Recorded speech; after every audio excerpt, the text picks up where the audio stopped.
Good morning. Happy Wednesday. Happy Wednesday, y'all. This is the WOW podcast, WOWW, Wendy's on Wellness Wednesday. I am Dr. Wendy Sue Massey, owner of Freedom Holistic Wellness. I'm an integrative medicine practitioner and author, holistic nutrition specialist, wife, mom, Gigi, lover of Jesus, and lover of all things natural. And this is my amazing bestie, Wendy Flournoy. Hey guys, Wendy Flournoy, certified hypnotherapist, herbalist, forager, educator, student, wife, mom, Gigi, owner of Restoration Garden, lover of all things non-toxic and God-given. Amen, sister. So I know you and I are coming in here today on cloud nine. All bubbly, happy. Yes. Like if you guys are sick and tired of the winter Wendy's, wait for the spring Wendy's. Welcome to the spring. We are so excited. This is our time of year. This is our time we shine this time of year. We're sitting there texting each other back and forth nonstop, pictures, videos, all kinds of things of all the things going on in our yards. This is when we just light up after a long, cold, dark winter. So, right. Girl, what have you had going on this last week? Oh my gosh. All right. So last week we talked about dandelion, right? Well, I have Rick and I on an herbal parasite cleanse right now. And a lot of we are using a lot of dandelion root in the liver support part of it. Right. And I happened to run out of dandelion root. I went looking for organic dandelion root, and it was $19.99 a pound. I was sticker shocked. I was like, oh no. This thrifty girl went right out to the yard. And I started digging. So I was able to get a whole bunch of dandelion root and awesome. Dandelion flowers and freeze dry them and leaves. So I didn't have to pay that $19.99. Girl, you told me that, and I was like, I know you went out to the yard because there ain't no way you spent that. And then I proceeded to tell you that we just keep finding new things that are going to be part of our retirement plan. I can go out there and dig up some daggone dandelion and charge people $20 a pound. That's right. How crazy is that? And it's like, and I trust what's in my yard because we don't spray, we don't use any chemicals, anything like that. So every dandelion I came across, I got tired before I ended the dandelions. Good for you. Good for you. How is Rick and how's Michelle? We talked about them last week. Rick, I think, is starting to turn a corner. Praise God. I believe he's making progress. We have an appointment next week with his new oncologist. He has an appointment at the end of the month for a new PET scan, finally.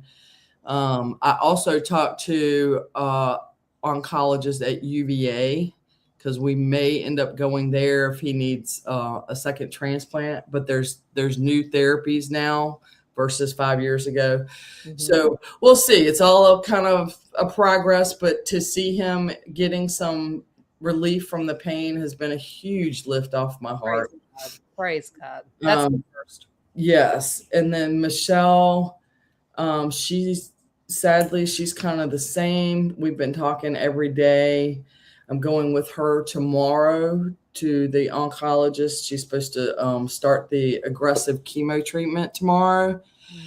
However, her doctor called her yesterday and wants her to come in an hour and a half earlier to talk to her. I'm not sure why. I'm not sure what's going on, but we'll find out. She's struggling to eat. She's barely ate in the last 2 weeks. They gave her some medicine for it, but it doesn't seem to be helping. At this point, she's on so much medicine, So we're just kind of praying that God give her peace and just allow her comfort. Yeah. Because she is scared. Yeah. Yeah. And, nothing I do is going to fix that. So I just keep praying with her and asking her to constantly stay in prayer because that kind of peace and comfort is only going to come from God, Jesus, and the Holy Spirit. Absolutely. You know, Absolutely. she said that she is interested in coming to my house, because she's getting to the point where she needs help. Yeah. And so I'm hoping that she'll do that. But Mm-hmm. of course, she's struggling with putting some kind of burden on me because of what my husband's dealing with. And I'm like, I have assured her that it's not an issue, Right. that I'm here, and we've been friends for 53 years. I'm not going anywhere. Yeah, no, I understand that completely. I also understand where she's coming from, but it's time to um, Yes. set aside the pride and allow people Yeah. to care for you, and Right. that is, and I'm not saying she's somebody so full of pride, but we all are to a degree. It's I know that's what I struggle with when I need help is Sure. the We all pride. do, because it's that sense of losing that independence and things. That's a hard pill to swallow as we age, and it's like, I don't know, just I told her, I was like, I've been there your whole life. And why wouldn't I be there at the end? Yeah, 100%. 100%. Well, praise God she has you, because that's a huge burden lifted on her life, I'm sure, too, as well. Yeah, so we're gonna keep praying. We'll see what the oncologist says tomorrow. Keep upbeat and still pray for a miracle. Yeah. Because God's powerful like that. So who knows what his plan is? So we're just gonna pray that his plan take place with all the grace and mercy that's possible. Amen. Amen. Well, this last week for us, we got started on our garden, which I won't go into detail yet because that's what I'm talking about today. Very excited. The homestead is coming to life. So we're so excited about that. I will say, because I get a lot of questions, and boy, do I appreciate you all asking how I am healing with my frozen shoulder, and I am making major progress. I still haven't driven in months and still being very cautious, but I can tell you, like, if you just look, that's huge progress. That's huge. And that was the worst shoulder. This one not doing as good yet, but that's because it kind of started behind this one. So it's so good to see the progress being made. I have some pain in this one, especially at night when I'm trying to lay on my sides, because that's how I'm comfortable. So it'll kind of wake me up at night. It's still like a dull toothache, or if I go to reach in the dryer or things like that. But definitely making progress. Thankful that I can see the light at the end of the tunnel now, instead of, it's depressing. I was already going through winter, which I hate. And then to go through winter and not be able to flip and move. It was just terrible, terrible. I also have gotten a lot of really great response to my videos I started doing. And I just want to share with y'all too. This is a 16-week thing I'm doing, that I'm posting daily videos. They are not getting on every platform every day, because daggone it, y'all, I'm really trying my best to spend less time on social media, and to have to spend the time to go and post it on every platform every single day is very difficult. So I'm able to schedule them all on Facebook. That's where it is for sure getting every single day. And then from there, I will periodically go and update YouTube, TikTok, X, Rumble, all the other places. But right now I'm happy it's getting to one place every day. And I'll tell you that they'll evolve. My first 2 weeks, I'm a little uncomfortable doing this. I'll tell you what makes it uncomfortable. And, I am not a script person. It is very hard for me to write something, but y'all, if I don't write it, you're going to be listening to me try to make it take 10 minutes. Same. So I have to write it, because my whole point of these is for them to be nice little short reels, 2 minutes at the most. And when I write, I can do that. Right. When I just willy-nilly say, oh, let me just tell you what the Holy Spirit is laying on my heart about this. we have a tendency to go off on tangents, if y'all haven't noticed. That's why we set no time limits on this WOW podcast, y'all, because there are days when Wendy and I can say, you know what, if if we know we have somewhere to be or something like that, we can say, all right, 30 minutes, 40 minutes, that's all we got. Please, if we don't have a time schedule, Wendy and I could talk to y'all for days. Okay? Let's just be real. Because we're just going to go wherever the Holy Spirit takes us. 1000%.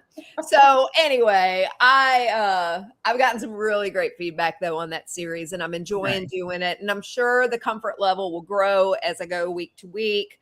I'm recording a week at a time, putting it out there. And so yeah, but it's fun. It's fun. Yeah, I appreciate what everybody's been saying about all that. So but anyway, so today, can you hear Bobby? Uh-huh. I have all the windows open, y'all. Right at the end.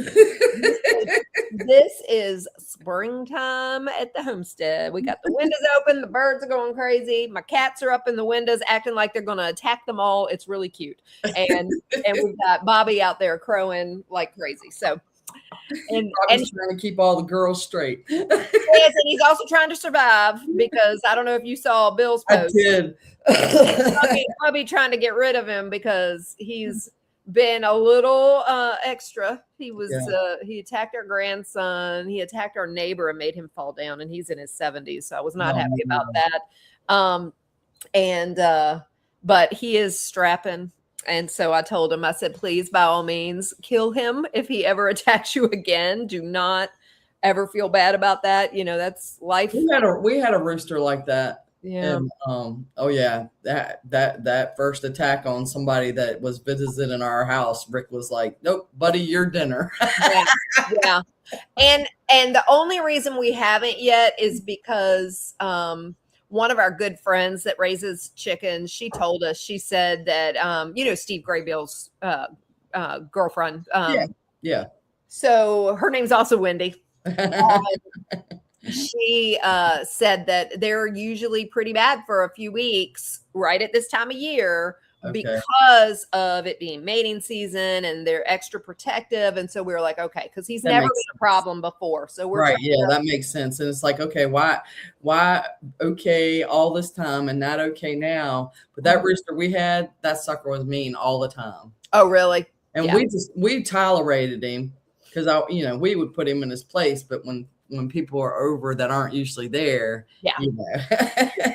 Yeah, we're going to see how he does after the next couple of weeks. And then if we have to, we'll he might be just fine.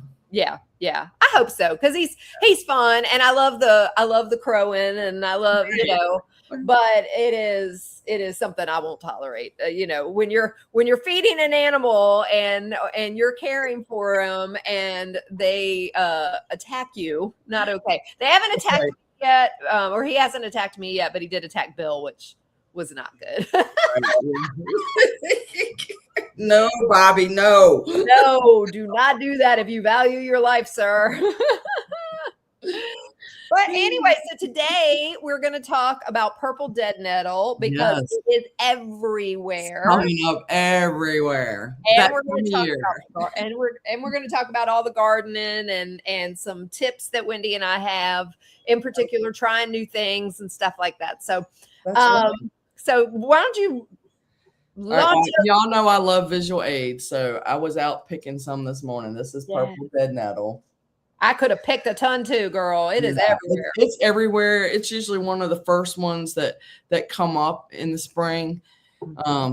Just kind of getting everything ready.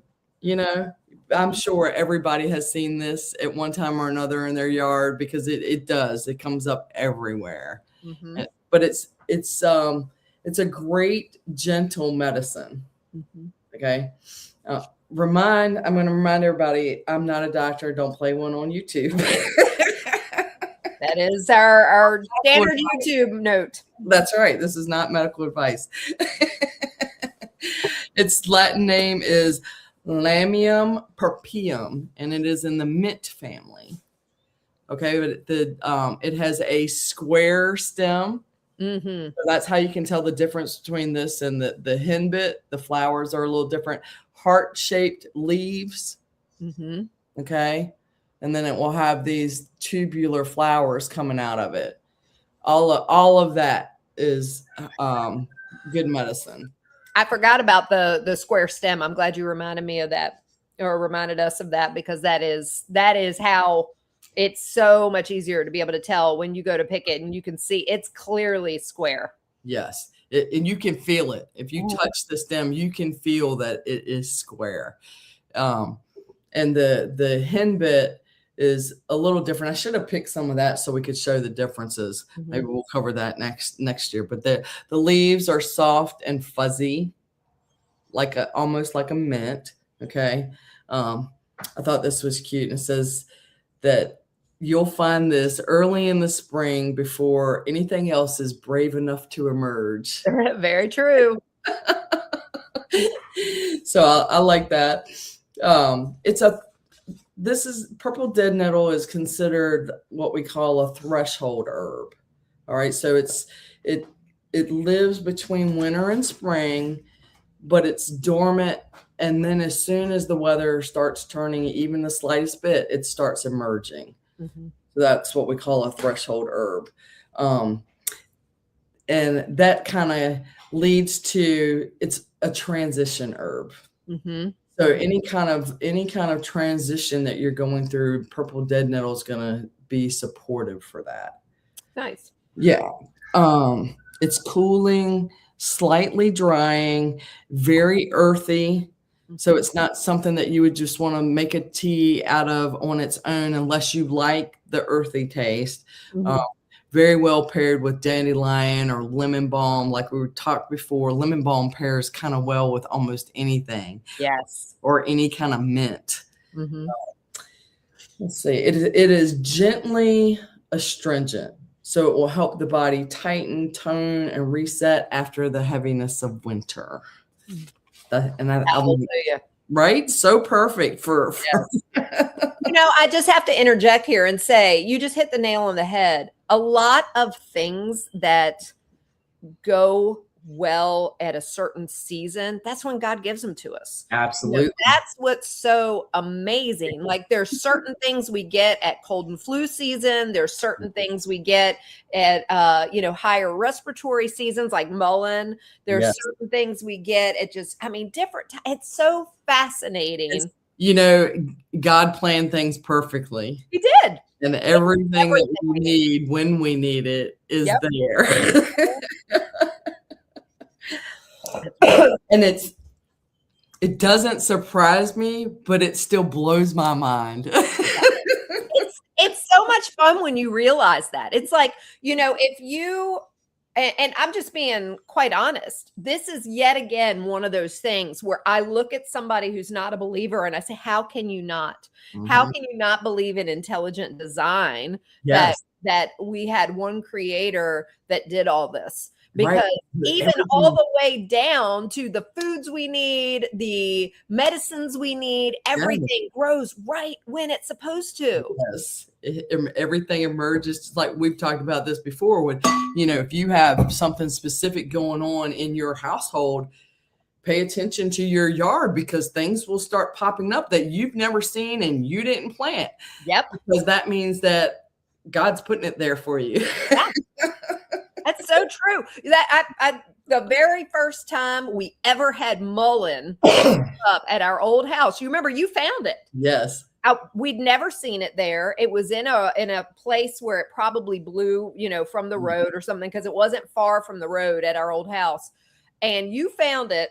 And that was right when Bill had cancer. And even though his cancer wasn't respiratory related, it really helped support his respiratory health while his body was being attacked by all these things he was having to do for his cancer. So it's fascinating.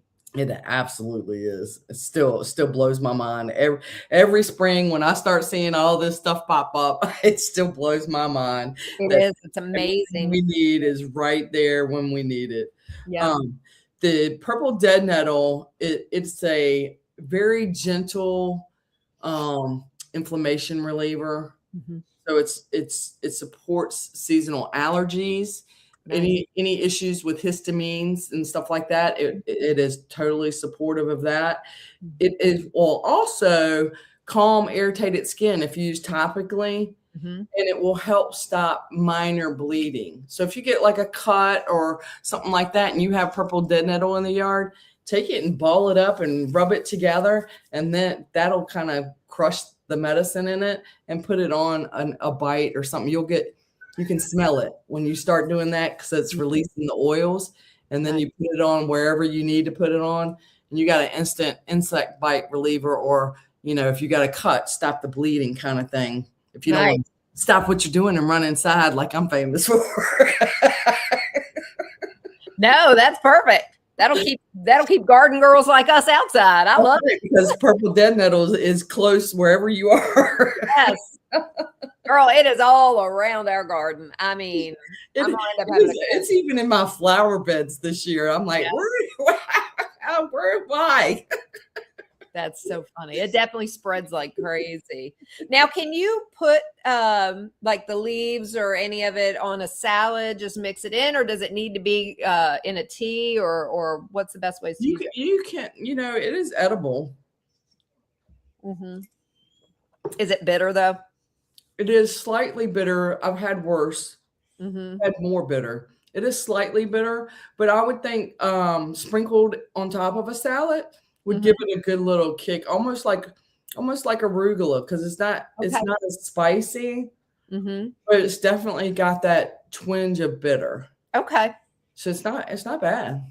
I love this time of year and going forward, when all the greens are coming out. Yes. Because there's a lot of things you can add to your salads that you would never A, purchase in the grocery store, or B, that you would ever even have thought to, that are growing right in your yard. And I love that, because even if you're just adding a little bit, a lot of times it just adds a little kick of flavor that you're not used to, and then certainly the medicinal value too. So that's awesome. It's like dandelion greens. If you throw a few dandelion greens into a big salad, you're probably never even going to taste it, right?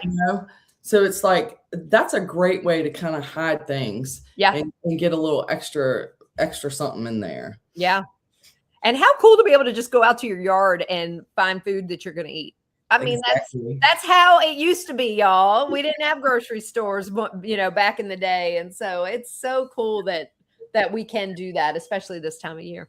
I love just, because we've been here 8 years now, and we've never sprayed anything. Yeah. And I have spent so much time putting down wood chips to amend anything that was used before. And now all of this stuff is just kind of coming up wild and on its own. And I love it. Yeah. Because you can use it so much. The plantain, you got the narrow leaf plantain, the broadleaf plantain. That's good for so many things. We'll go over that another day. Yeah. The wild violets, I picked a bunch of them this morning. The dandelions, there's so many things that you can do with them. We were talking about it before on the phone earlier with the wild violet teas, and lavender and wild violet lemonade, and jellies and salves. And I saw a picture that somebody had posted, and I can't remember who it was. I don't know if it's the foraging lady that I follow from. She's like more New England-ish. But anyway, somebody that I was following, they had done wild violet jelly and dandelion jelly, and had them set just so pretty, with flowers behind them and everything. But you had the dandelion jelly that was like a greenish yellow, like just very faint hue of the green. And then the wild violet jelly was purple, and the two of them next to each other were just gorgeous. Yes. I love that. Yes, I love that. So pretty. Okay, so if you suffer with sneezing, congestion, allergies, this purple dead nettle is a great ally for supporting that, helping you get through that. It supports the body's histamine response, but it's soft and mild. It's not a hit hard kind of herb. So that makes it wonderfully supportive without being overpowering. So question about that, because I know that I work with a lot of people that suffer from seasonal allergies. Yes. And my go-to is always to tell them to go with local honey. So Yes. I'm picturing a tea with the purple dead nettle and then the local honey. Would I just go out to the yard, pick it, and put it in tea, or do I need to let it dry for a few days for the best? You can use it fresh, but if you want to use it fresh and get the most benefits out of it, you just kind of push it and crush it. Okay. Because then it's going to release the oils and stuff out of it. But that alone would still be a little bitter. It may not be enough support if someone has really bad allergies and things. If someone's really bad, I would add stinging nettle too. Okay. Which That's makes right. You sent me sense. stinging nettle one time Yeah. when my allergies were flaring up. I remember that. Stinging nettle. I mean, and this purple dead nettle doesn't have any stingers on it or anything like stinging nettle, Right. but they have kind of the same properties. They kind of do the same thing. Just stinging nettle has a little more punch to it. Gotcha. A lot more nutrients in stinging nettle because you can eat the stinging nettle leaves like spinach. Got it. That kind of thing. My stinging nettle has gone nuts already. I've harvested 3 times already. Wow. Great, because I had like this much left in a jar. That's awesome. That is So awesome. I would say yes. The best way to use purple dead nettle is a tea. Okay. And depending on, like Wendy said, raw local honey is always going to help with seasonal allergies, but it seems to be you want local. Yes. You want as local as you can get, because then it's gonna address all the specific things to your area. Yeah. You Yeah. know? Just in a pinch, if you can't and you have to buy raw honey from non-local, I mean, it's still gonna help, but just not as much as someone local. What you're doing is, imagine when you are taking in a little bit of raw, local, unfiltered honey every single day, organic as much as you can. I know with honey, it's very hard to find organic. If you know you're getting it from a regenerative farm, you're getting pretty close, but it's very hard because you don't know exactly where the bees are going, but you do the best you can. I know my girlfriend that has a regenerative farm. I try and get most of my honey from her because they spray nothing on their farm. So if those bees leave those 25 acres, I don't know where they're going, but at least within the confines of their farm, I know that they're getting good stuff. But you always want to get within 80 miles as the crow flies. There is a lot of difference of opinions of this online. I am here to tell you 80 miles as the crow flies is the farthest I go. I've had some people tell me, oh no, you can go 5 states away. You can go 500 miles. You can go all that. I do not buy that, because what you are doing when you're taking in the raw local honey is you're basically immunizing yourself against the local flora that is causing you to have all of these allergies. If I don't plan ahead, and get honey from Tennessee, I can get sick when I go to Tennessee from, all of a sudden a sinus locations. Just by changing locations. That's 700 miles away. And what they grow out there is very different from what we have here. So I always try and keep local honey from Tennessee too, because I spend so much time out there. But anyway, I didn't mean to go off on a tangent, but I just wanted y'all to know that's great information. And I'm with you. I don't like to go 50 miles outside of the area. If I can find the closest I can find somebody, the better for me. And I'm with you. I don't think I would go more than 80 miles out. No. And you can buy it in a store, but I just know that there are people out there that spend a lot of money buying organic honey in a store, thinking that you're getting those benefits. No, it might be fine for cooking and you're getting organic honey for the purpose of sweetening something, but for the purpose of the flora that you need to be immunized against so that you don't spend your season miserable. And I'm talking to you as somebody who used to be on 2 seasonal allergy medicines 15 years ago. Right. And when I started doing the raw local honey, that was like the first natural medicine I ever did, and cured myself. And it was amazing. So I'm a big believer in that. Me too. Absolutely. So the thing about purple dead nettle is it's kind of a quiet messenger. Mm-hmm. It's soft spoken. It grows pretty much everywhere. Anywhere that the soil's been disturbed or needs to be healed. Mm. Okay, so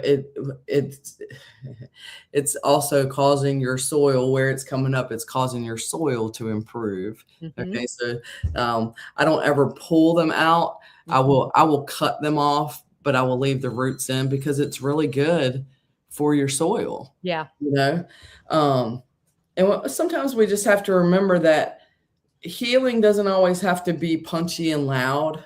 Yeah. That sometimes it's soft and just consistent and persistent, where you just kind of show up every time, early, quietly, and consistently. Yes. Yes. Couldn't agree more. So go out and find you some purple dead nettle today. Yes. It only lasts for a few weeks, y'all. It doesn't stick around. No, but if you've got it and you got lots, stock it up. I'm telling you, I need to do the exact same thing because I got a whole lot coming up right now. You can just lay it out on paper towels and let it dry, and it's going to be just fine. That's awesome. That is awesome. So let's talk about gardening. Our favorite topic. Y'all, if you followed me and Wendy for any amount of time, it does not surprise you to see the big smiles on our faces today. I'm telling you, we are just in our element right now. And what I wanted to talk to y'all about today, and both Wendy and I are going to share, I want to give you all some confidence to try new things in your garden. Yes. Now, also, keep in mind, and we talk about this all the time, you do not need to be a master gardener to grow some of your food. You also don't need, tons of space. No. Wendy, I mean, how much? You have a quarter acre? We have 3/4 of an acre. 3/4 of an acre. Mm-hmm. But you don't need that. Even if you're in an apartment and only have a balcony, you can grow food. Exactly. But point being, you would be blown away with how much you can grow in small spaces. Yes. And we're actually doing something new for us this year. We're doing a lot more vertical gardening. So yes. I can't wait to show you all as the year goes on how much that should improve our yield of how much we plant. Yes. So we're doing a lot of cattle panels, and anything that can climb, we're putting at the cattle panels. And so we're doing a whole lot of vertical stuff. When I started using those cattle panels, they are so affordable from Tractor Supply. Yes. And I mean, they are worth their weight in gold. Yep. Because you can do so much and grow so much on it. I grew watermelons on a cattle panel and they did amazing. Yes. We're going to do our watermelons and our cantaloupe. We're going to do our winter squash. We're going to do our pumpkins. Nice. We're going to do indeterminate tomatoes this year, which I usually do determinate because the determinate are more bushy, but we want to do the indeterminate that are more viney. Yeah. Let them grow high. Yeah. So we're doing a whole lot of things like that. I'm so excited. But today I wanted to talk to you about something that we do every year that I really love. And it has opened our eyes to new things. One of the things that I enjoy about the very beginning, first of all, we've talked about this before. If you are not a gardener, start with radishes. That to me is the easiest. That is my earliest childhood memory of my daddy having me and my sister put in a garden. My mama and daddy, helping us, digging us up a little patch and planting. It was radishes that got me hooked on gardening, even as a young child, because they're ready to eat in 3 weeks. And they're so easy. You don't really have to do anything. Yeah. And it's just so satisfying to know that you can walk out there, because trust and believe, I was out there today. It's really funny. I almost did a meme about it, and I still may. But I'm out there looking in my beds like I'm going to see a sprout the day after I plant something. It is the funniest. That's so funny how we're like that. And I think most gardeners are. Yes. We'll put in a seed and we'll be back out there a couple hours later. You doing anything yet? It is a massive exercise. You should be up by now. Right. It is a massive exercise of patience. But anyway, so if you every year, definitely starting with radishes is the first tip. But the next tip is try something new every year. You might find that you grow something that you would have never even thought to purchase in a grocery store, or maybe you didn't even have available to purchase in a grocery store, that you find you love. I mean, be adventurous. Yes. And even if you're not a major adventurous eater, there's still going to be something that's going to surprise you. And so what I do every year is, at least for my greens, I'll buy a variety pack. I've done this with my herbs too, but it actually will save you some money. Like, for the cost of what it was going to be for me to just buy my kale, collards, and spinach that I do every year, and my lettuce, I got this pack of 10 different things. And so within that pack, I had the kale, the collards, the spinach, and 2 lettuces, which that's how I started getting creative with my lettuces. Yes. I don't ever plant just romaine or just green leaf or just Boston or just butter crunch. I will throw them all together in a big, what I call my salad bowl bed.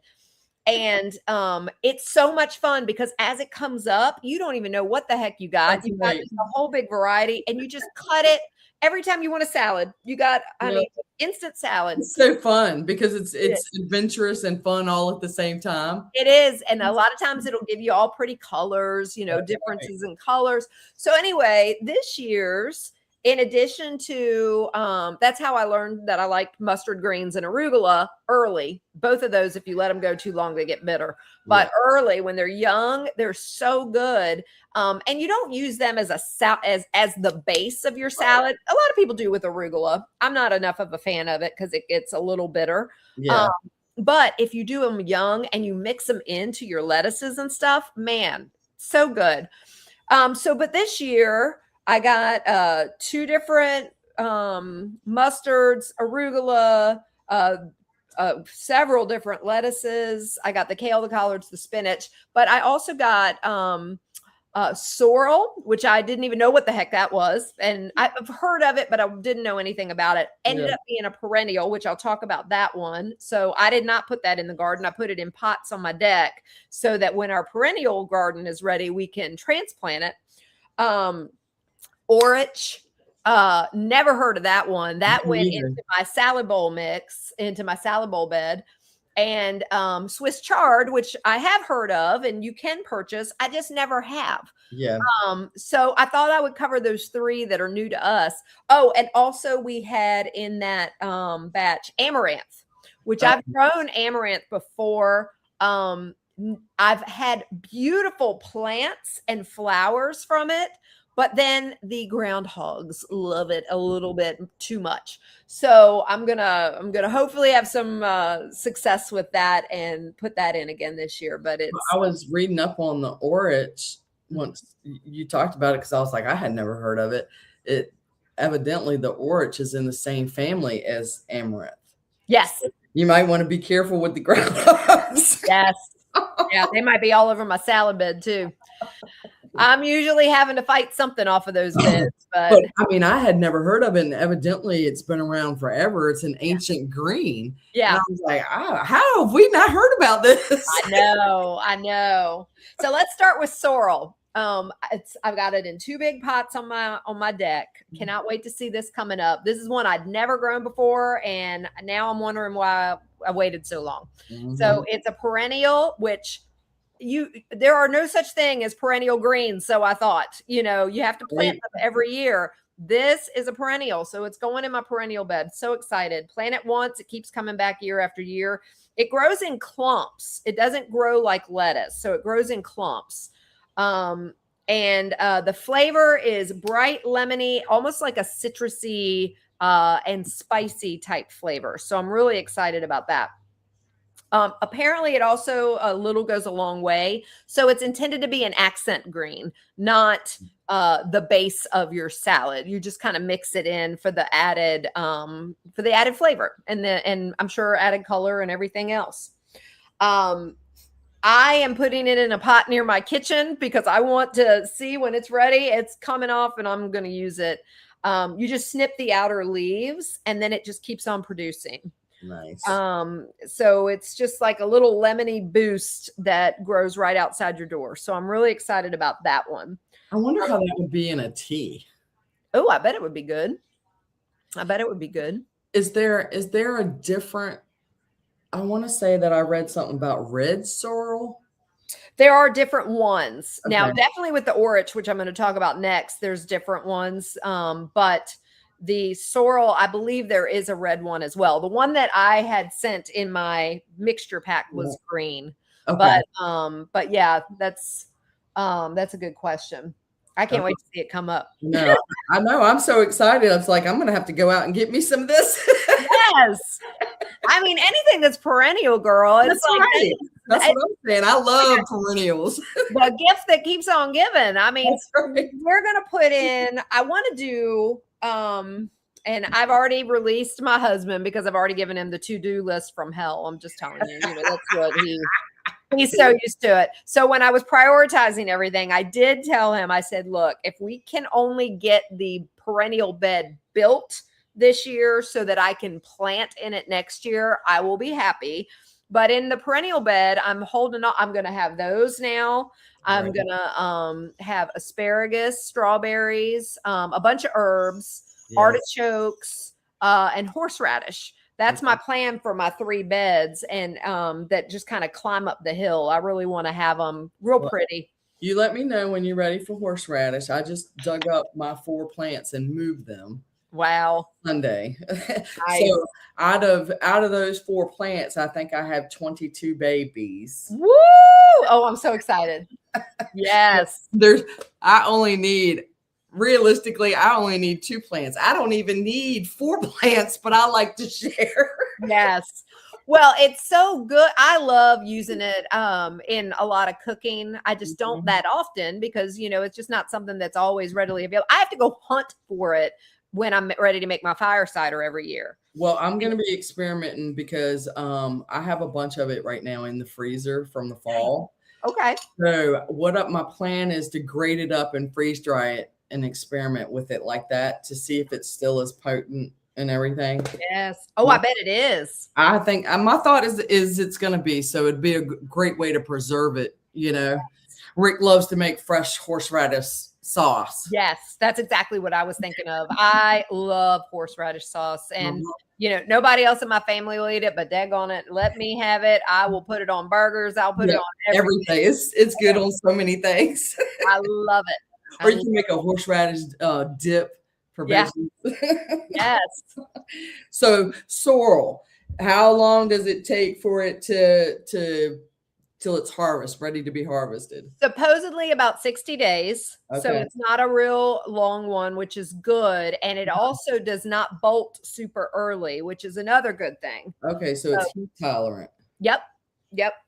So not as much so from my understanding as some of the others, like some of the orach that we found and the Swiss chard.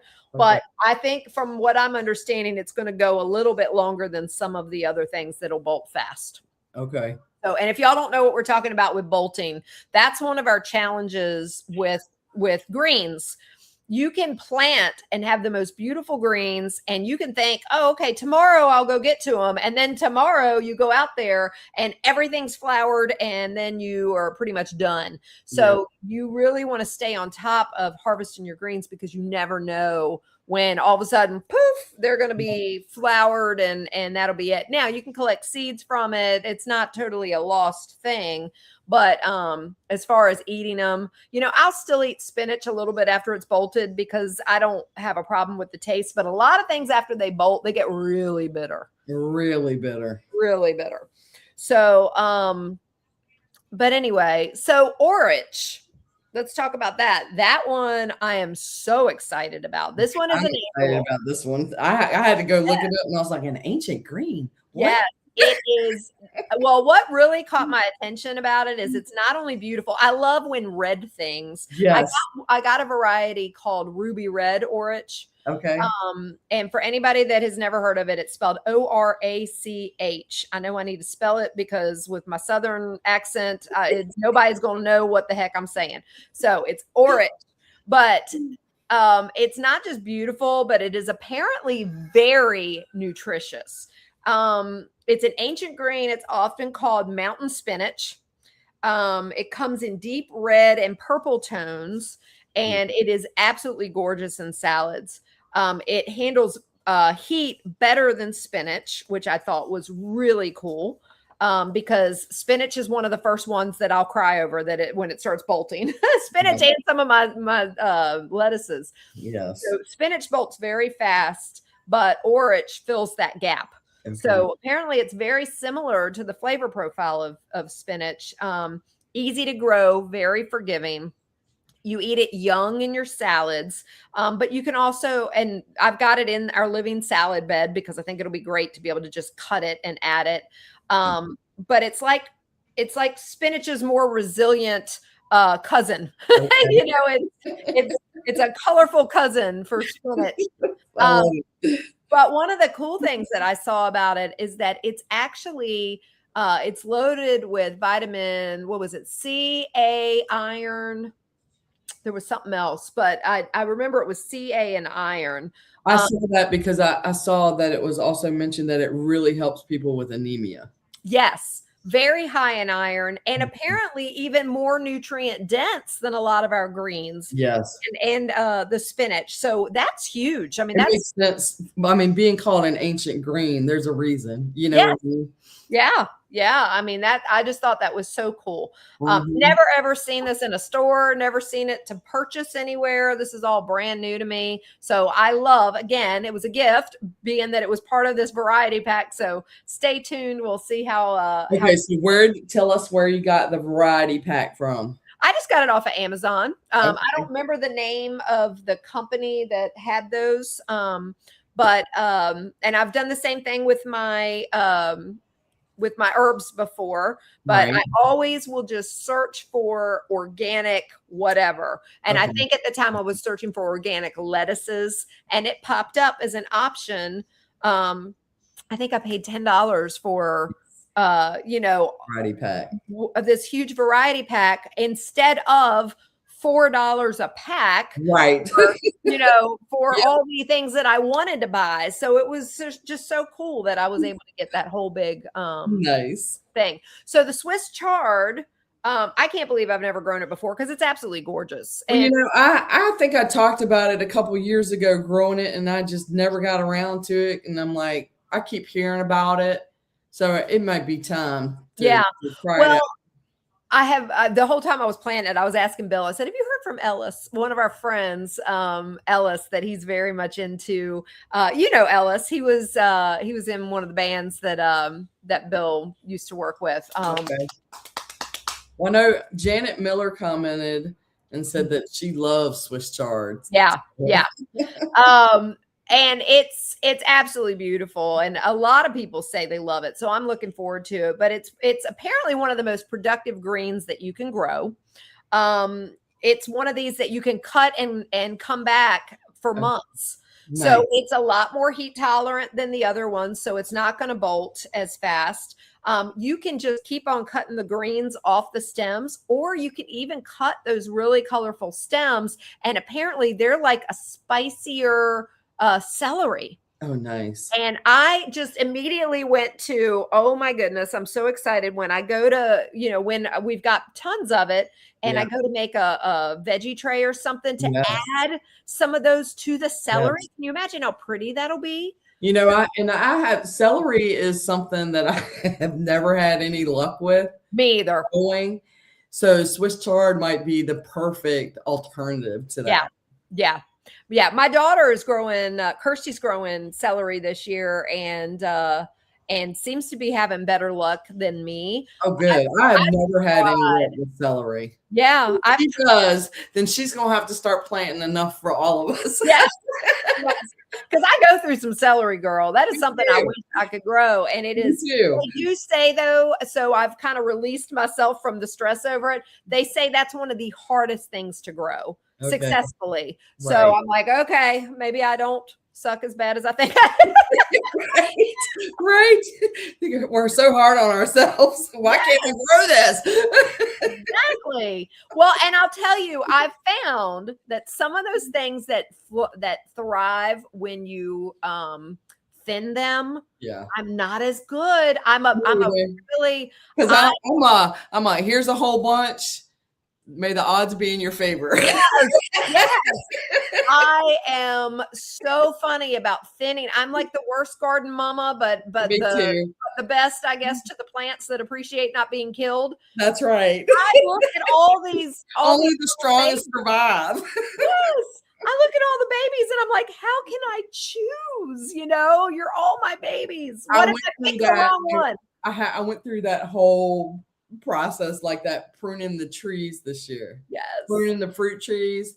Because like every person, I've never done it before. So every person I watched on YouTube and trying to learn how to prune the trees, the fruit trees, I was like, all of them were like, don't be scared to cut it. Don't be scared to cut it because it's going to make your tree healthier. you got to thin it out. You have to give it some air. And I'm like, yeah, I'm the world's worst too about thinning things out. Yes, I don't want to kill nothing. So anyway, with the Swiss chard, it's those bright rainbow colored stems. If you've never seen them, y'all, they're pink, gorgeous. Yellow, purple. I mean, they're absolutely beautiful. And the way that you use Swiss chard, you saute it like spinach. It apparently holds up a lot better that way. It actually holds up better than spinach. So whereas spinach will just kind of go to nothing, the Swiss chard apparently stays a little bit fuller. Okay. You can toss it into soups, eggs, and casseroles, and the leaves and stems are both edible. Nice. The recommendation for this is to harvest the outer leaves and allow it to keep producing. And then it's just one of those plants that feeds you and beautifies your garden at the same time, which I'm a big fan of. Yes. That's just like, I love planting nasturtiums, which is a type of flower that Wendy and I put in our gardens. It's wonderful because they're so versatile. And they will keep the bugs and they'll keep some of the insects down. Yep, the rodents. Yeah, you can eat the flowers. You can eat the leaves. They're spicy like radishes. Yep. I love nasturtiums. Yes. Now I wanted to go through a little rapid fire on some things that we've already planted in case you could care less about trying anything new. Maybe trying something new is just your normal stuff.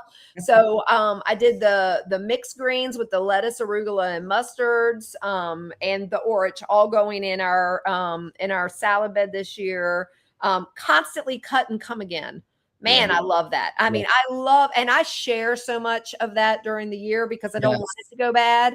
I'm constantly going out there when I know I'm going to a Bible study or something like that. I'm like, all right, let me check the bed, let me fresh greens. Have some greens. But it's so cool when you have a big variety. I don't know how you all buy lettuce in the store. I love to buy the mixed greens. Yes. So it's very much like having your own mixed green bed when you do that. Yes, if you're super picky, you can put them separate. Like I know I have romaine in there. I know I did some of the young lettuces, that all are a mix. But you can buy a pack of lettuce mix. That's what I've started doing. I don't buy set specific ones anymore. And that's why I liked this variety pack because it did have romaine, but it also had a pack of mixed lettuce. And so I love that. Spinach, cooler weather crop. I usually plant it separate because it's more sensitive. So I didn't put that in with the mixed greens, even though I will add it to my salads. Right. Because it's just it needs its own space because it's gonna grow at a totally different pace than everything else. Kale and collards are super hardy. I actually just got through harvesting kale, collards, and spinach that we planted in the fall, and we needed to clean out the bed. And I told Bill, I said, don't you dare rip them out of the garden and not let me, save them for food. So I've got a bunch in my freezer I need to clean and cook up. But yeah, we got a bunch. Nice. But they're super hardy, long season producers, great for sauteing soups, kale chips. You can do anything like that. I already talked about the radishes, one of the fastest wins, best thing for a beginner to start with. So what would you tell people that don't like radishes to start with? So if there's anybody in your home that does, grow them anyway. And the only reason I say that is because, and there's two reasons I'm going to tell you two. First of all, if you don't like them, it's probably because you've eaten them raw. Yeah. And they're extra spicy. Yeah. Also, they taste very different coming out of your garden than they do at the grocery store. They have so much more flavor. When we learned about roasting, that's what I was about to say. That was a game changer.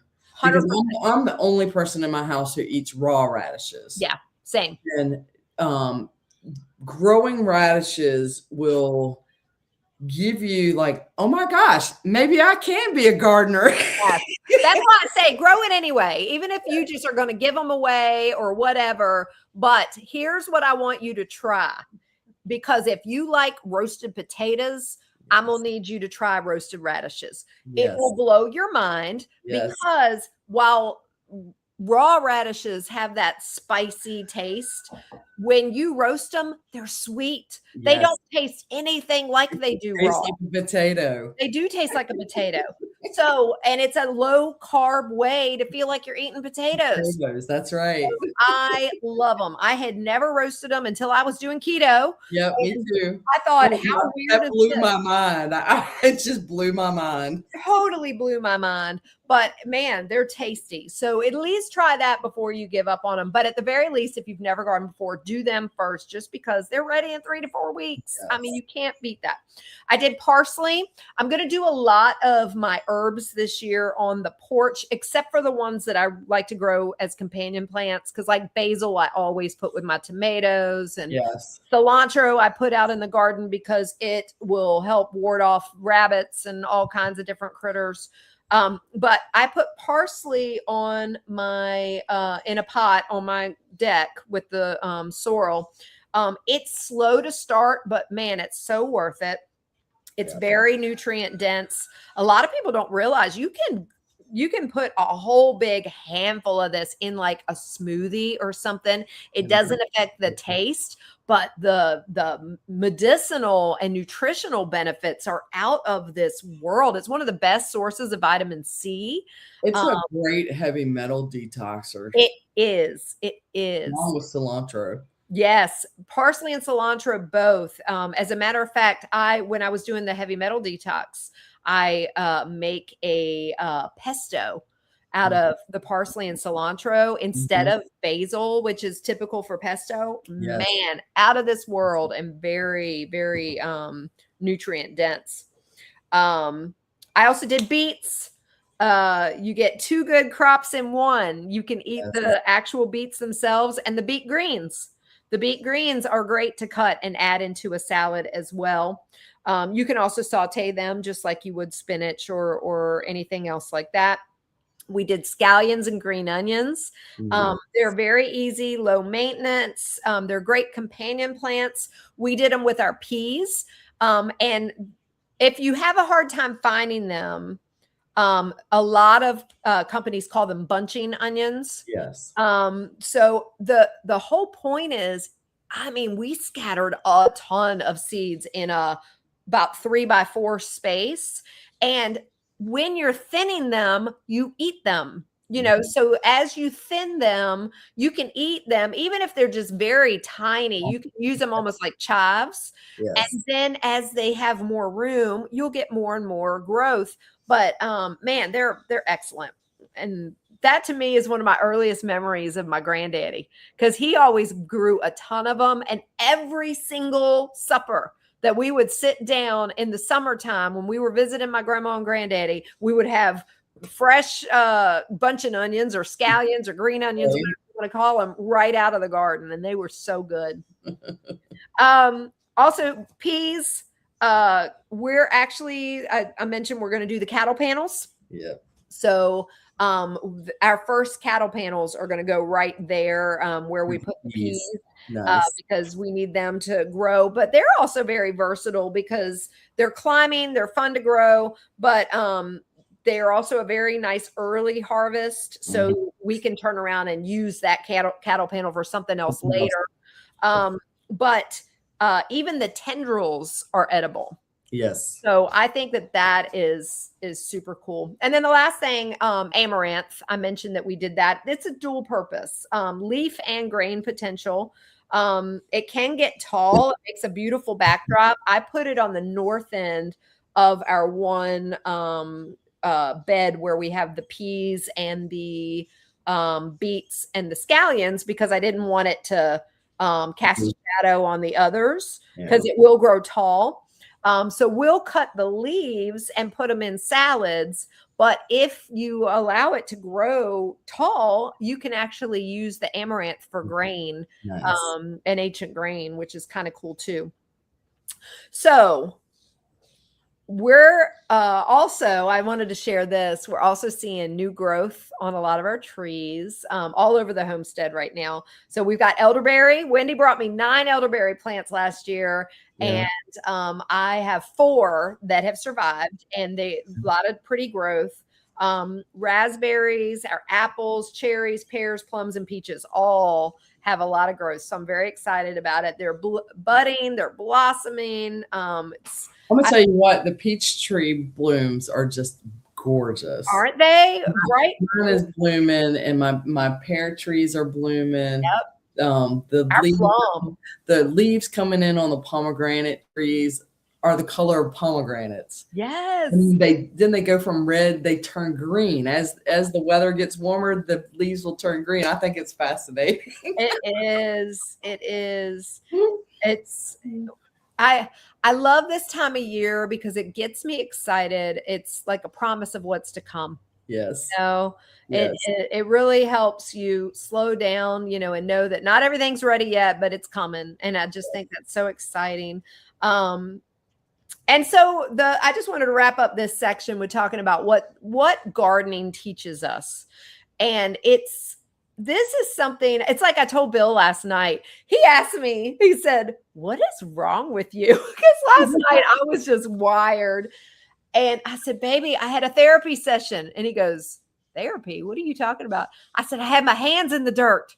That's my therapy." I mean, it's like, it was so nice. I can't explain what it does, but it's definitely a therapy. Yeah. And I'll tell you, I can be in the worst mood ever, have the worst day ever, and go put my hands in the dirt and plant something or just tend to something. Yeah. And feel so much better. They have proven, they've done studies, like even in nursing homes with elderly people with dementia. Yes. The difference in your mood when you actually get your hands in the dirt versus not. It is so powerful. And there's actual nutrients in there that are absorbing through your skin that actually do help to calm you, to lift your spirits. It's so powerful. So, I mean, unless you are, somebody that's got gorgeous nails and all frou-frou and you're terrified of getting your... No, my nail lady hates me this time of year because I don't like mine done. I don't like to wear gloves. No. I like to feel.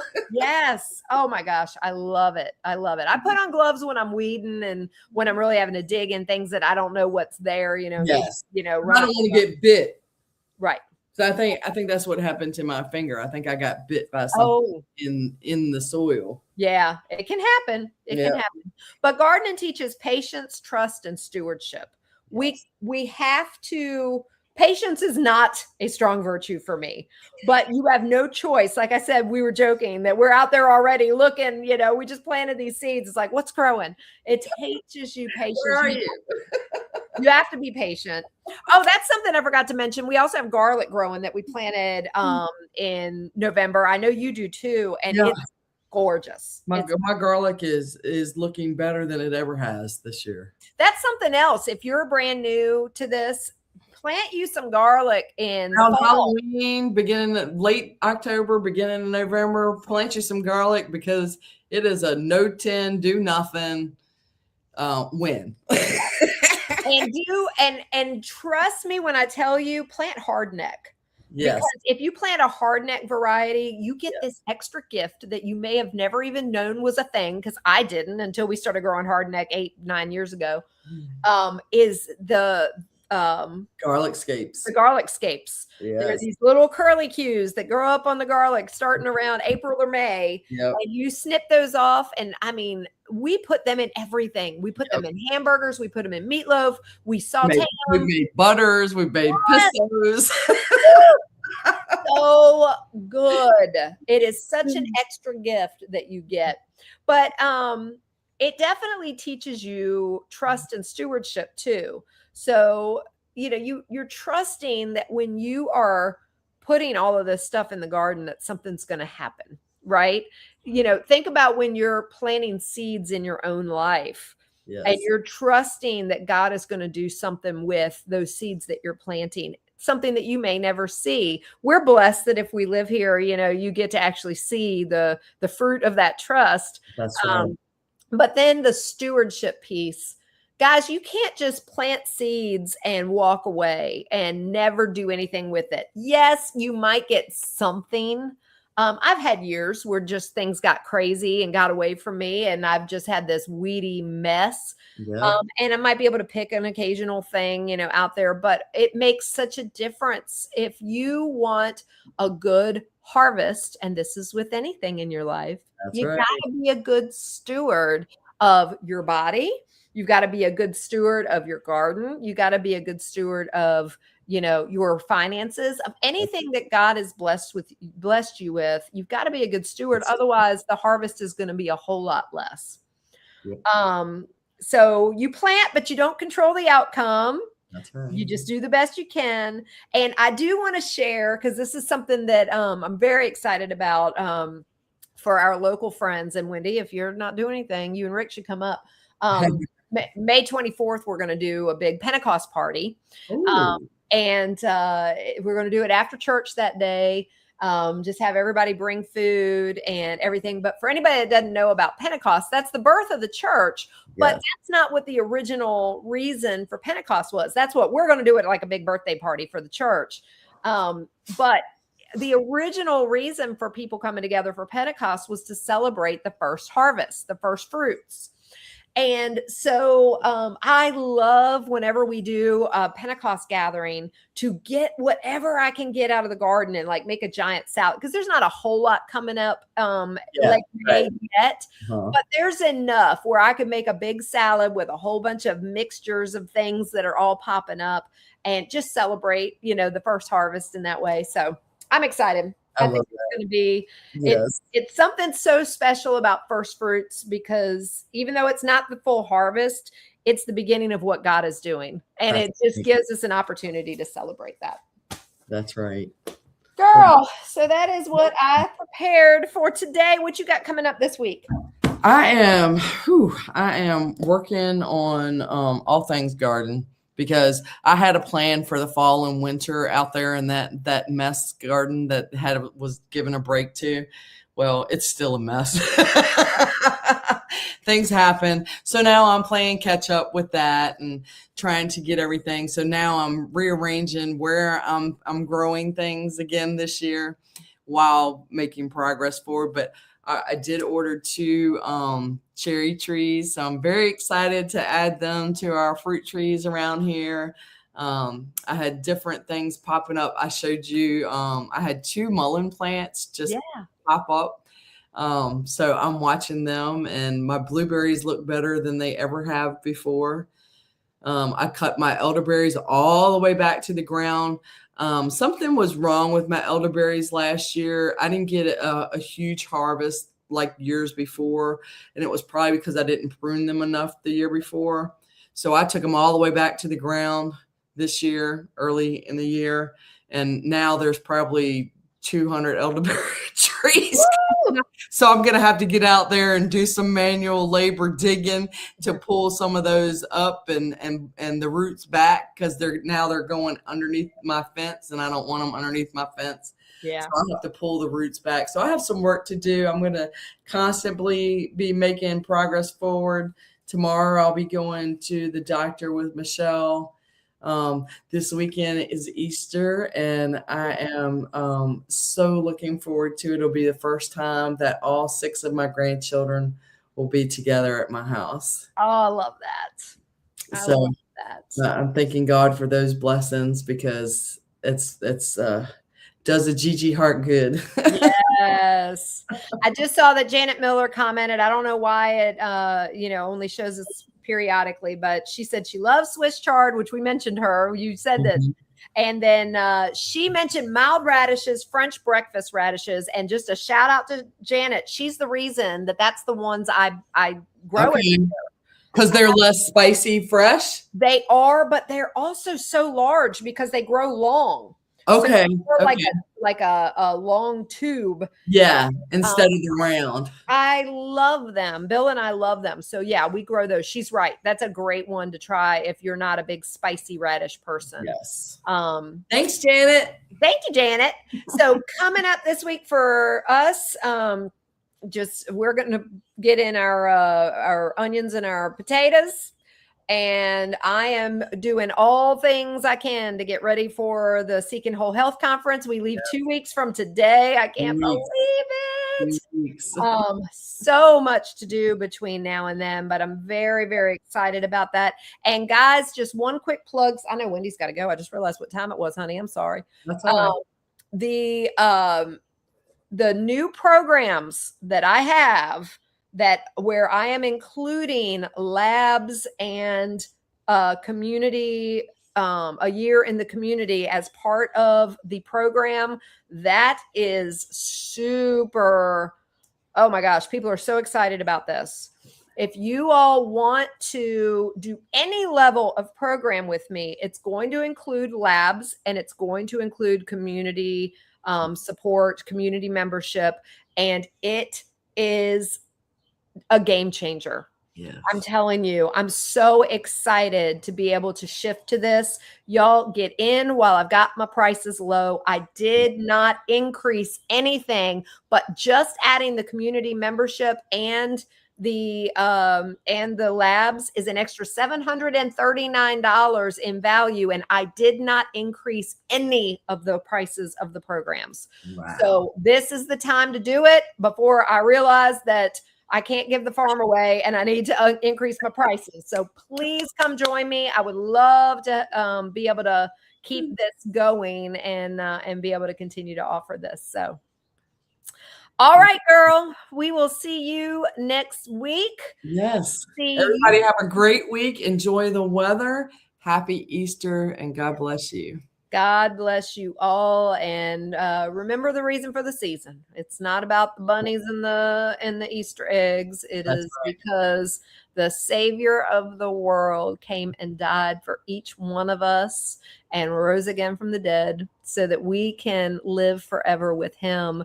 And without him doing that, y'all, we would be destined for an eternity in hell. And I'm just so grateful every day, not just on Holy Week, but especially this week, y'all. Don't forget what we're here, why we're here and who made it possible. That's right. Amen. Love you guys. Have a great week. Have a great week. Happy Resurrection Week.